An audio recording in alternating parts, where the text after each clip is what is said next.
So ఈ video వచ్చేసి 10th class స్టూడెంట్స్కి మాత్రమే. మార్చ్ 30 వరకు మనకి 10th క్లాస్ ఎగ్జామ్స్ అనేవి ఉన్నాయి. అందరూ బాగా రాయండి, ఆల్ ద బెస్ట్. సో ఈ వీడియో వచ్చేసి పాలిసెట్ గురించి. ఏప్రిల్ 28న మనకి ఆంధ్రప్రదేశ్లో పాలిసెట్ అనేది కండక్ట్ చేస్తున్నారు. సో దీని యొక్క స్ట్రాటజీ అంటే మార్క్స్ మనం ఎంత తెచ్చుకుంటే మనకి సీట్ ఎక్కడ అలాట్ అవుతుంది, ప్రతి ఒక్క స్ట్రాటజీ మనం నెక్స్ట్ వీడియోలో ఉంటుంది. ఒక 15 minutes వరకు చేద్దాం అనుకున్నాను. అండ్ ఆల్సో కామెంట్ సెక్షన్లో పీడిఎఫ్స్ అని పెట్టాను.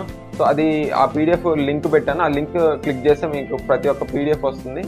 దాని నుంచి మాత్రమే పాలిసెట్లో క్వశ్చన్స్ అనేవి వస్తాయి. అండ్ ఆల్సో థర్డ్ వన్ వచ్చేసి ఈ నెల 20 నుంచి వచ్చే నెల 5వ తారీఖు వరకు, అది ఏప్రిల్ 5 వరకు మనకి అప్లికేషన్ ఫిల్ చేసుకోవచ్చు. అప్లికేషన్ ఫిల్ చేసుకుంటే మాత్రం మనం హాల్ టికెట్ జనరేట్ అవుతుంది. హాల్ టికెట్ జనరేట్ అయ్యాక మన ఎగ్జామ్ రాసి సీట్ అలాట్మెంట్ అనేది వస్తుంది మనకి వెబ్ ఆప్షన్స్ పెట్టుకున్న తర్వాత. సో ఈ ఎంటైర్ ప్రాసెస్ మనం నెక్స్ట్ వీడియోస్ చేయబోతున్నాం. ఎప్పుడైతే మీరు సబ్స్క్రైబ్ చేసుకుంటేనే ఈ నోటిఫికేషన్ ద్వారా మీకు వీడియో వస్తుంది. So try to subscribe our channel. జై హింద్.